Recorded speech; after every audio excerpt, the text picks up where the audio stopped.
Hello दोस्तों। आज के इस खास एक्सप्लेनर में आपका बहुत बहुत स्वागत है। आज हम भारत के इतिहास के एक ऐसे चैप्टर को खोलने वाले हैं जो है तो बहुत ज़रूरी, लेकिन अक्सर हम इस पर ज़्यादा बात नहीं करते। हम बात कर रहे हैं ब्रिटिश शासन से पहले और उसके दौरान हमारे आदिवासी समाज की।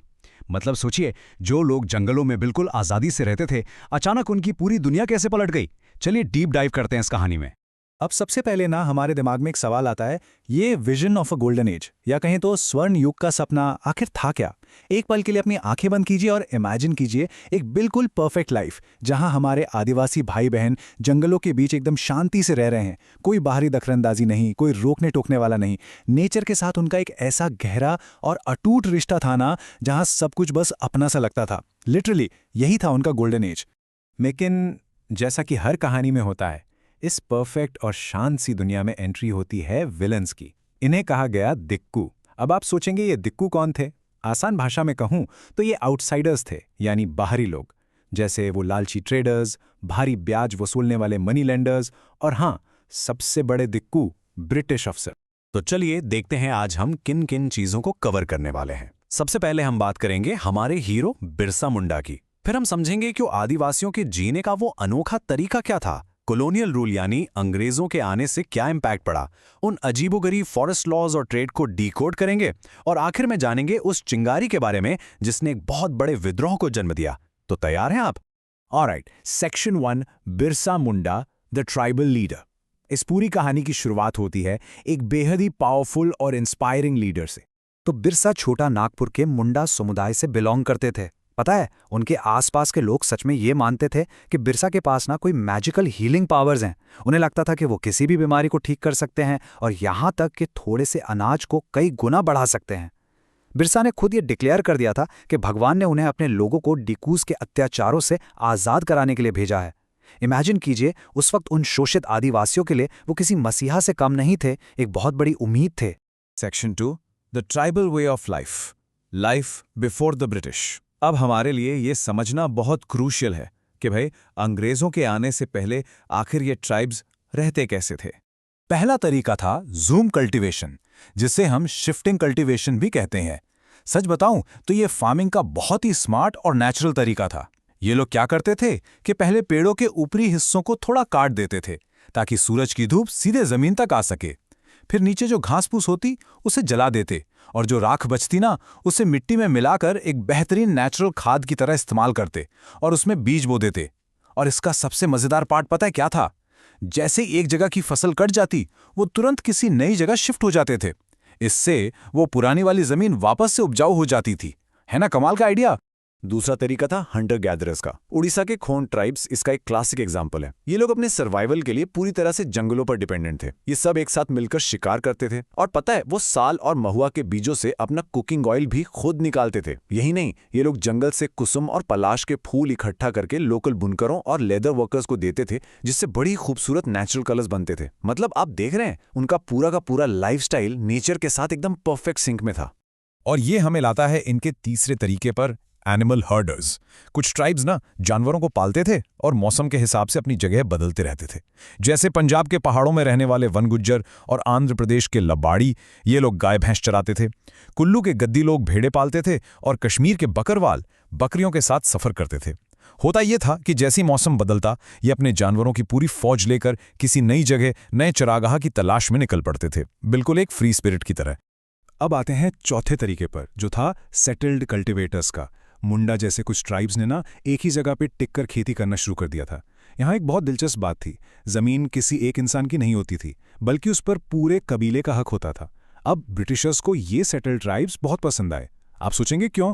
अरे भाई, सिंपल सी बात है, जो इंसान एक जगह टिककर रहता है उसे कंट्रोल करना और सबसे इंपॉर्टेंट उस पर टैक्स लगाना बहुत आसान होता है। अंग्रेजों की नज़र में ये लोग उन जंगलों में घूमने वाले हंटर गैदरर्स से कहीं ज्यादा सभ्य या सिविलाइज्ड थे।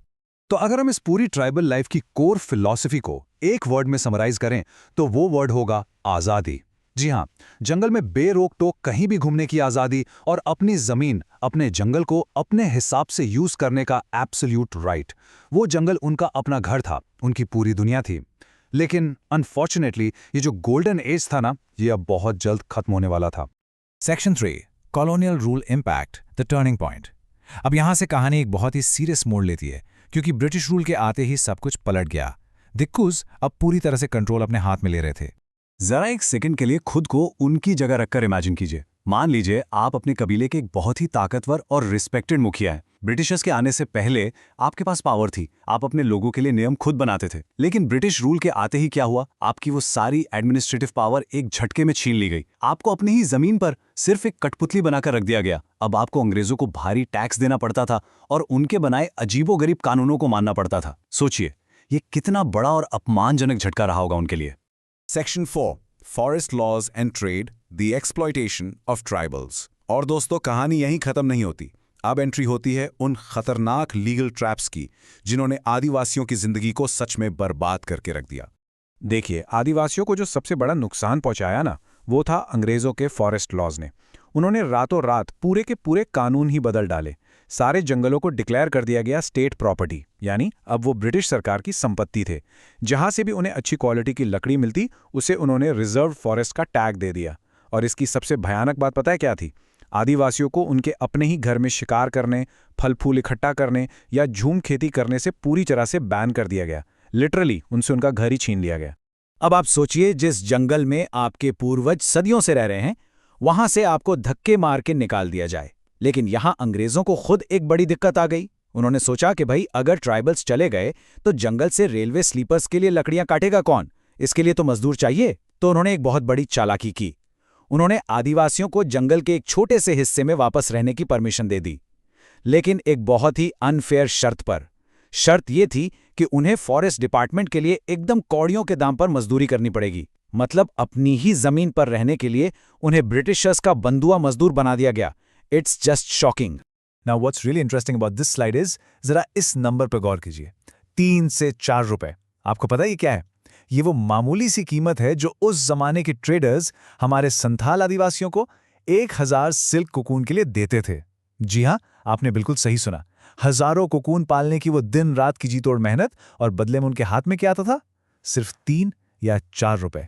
अब शोषण के इस पूरे नेक्सस को थोड़ा और साफ साफ समझते हैं। जो संथाल आदिवासी इतने प्यार से सिल्क कोकून पालते थे, ट्रेडर्स उनसे वो कोकून सिर्फ 3 या 4 रुपए देकर खरीद लेते थे। और फिर वही ट्रेडर्स उसे एक्सपोर्ट करते वक्त 5 गुना ज्यादा कीमत पर बेचते थे। सारा का सारा मोटा मुनाफा ये बिचौलिए अपनी जेब में डाल रहे थे, और वो बेचारा आदिवासी जो असल में इतनी मेहनत कर रहा था, वो बस गरीबी और कर्ज के कभी न खत्म होने वाले जाल में फंसता जा रहा था। इन सारी चीज़ों ने ना आदिवासियों के अंदर एक बहुत गहरी निराशा और फ्रस्ट्रेशन भर दी। उन्हें अब पूरी तरह से ये बात समझ आ गई थी कि ये जो डीकूज हैं, ये ट्रेडर्स, ये मनी लेंडर्स, ये सब दुष्ट बाहरी लोग हैं। ये सिर्फ उनका खून चूस रहे हैं, और यही उनकी हर परेशानी, हर दर्द की असली जड़ है। Section 5 the spark of rebellion, the fight for the golden age. अब जाहिर सी बात है, जब आपके पास कोई रास्ता ही ना बचे और जुल्म बर्दाश्त के बाहर हो जाए तो क्या होगा? गुस्सा फूटेगा। और आदिवासियों ने भी यही तय किया कि बस बहुत हो गया, अब उन्हें पलटकर वार करना ही होगा। अगर हम समराइज करें तो ये वो मेन रीजंस थे जिनकी वजह से आखिरकार विद्रोह की वो आग भड़की। पहला, उनसे उनके पुरखों की जमीन के राइट्स छीन लिए गए। दूसरा, उन्हें एक्सट्रीम पॉवर्टी और कर्ज के ऐसे साइकिल में धकेल दिया गया जिससे बाहर आना इम्पॉसिबल था। तीसरा, डीकूज ने उनका बेरहमी से एक्सप्लॉयटेशन किया। और चौथा, उनका जो अपना खूबसूरत ट्रेडिशनल कल्चर था, उसे पूरी तरह से डिस्ट्रॉय किया जा रहा था। हॉनेस्टली स्पीकिंग, उनके पास अब खोने के लिए कुछ बचा ही नहीं था, तो उन्होंने बगावत का रास्ता चुन लिया। तो इस एक्सप्लेनर के आखिर में मैं आपको एक बहुत ही थॉट प्रोवोकिंग सवाल के साथ छोड़ना चाहूंगा। बिरसा मुंडा और बाकी आदिवासियों ने इन डीकूज के खिलाफ जो आज़ादी की लड़ाई लड़ी, उसने हिस्ट्री में ट्राइबल रेजिलियंस, यानी उनके कभी ना हार मानने वाले जज्बे की जो विरासत छोड़ी है, वो आज के समय में हमें क्या सिखाती है? इस पर जरूर विचार कीजिएगा। इस कमाल की हिस्टोरिकल जर्नी में हमारे साथ जुड़ने के लिए आपका बहुत बहुत धन्यवाद। मिलते हैं आपसे अगले एक्सप्लेनर में।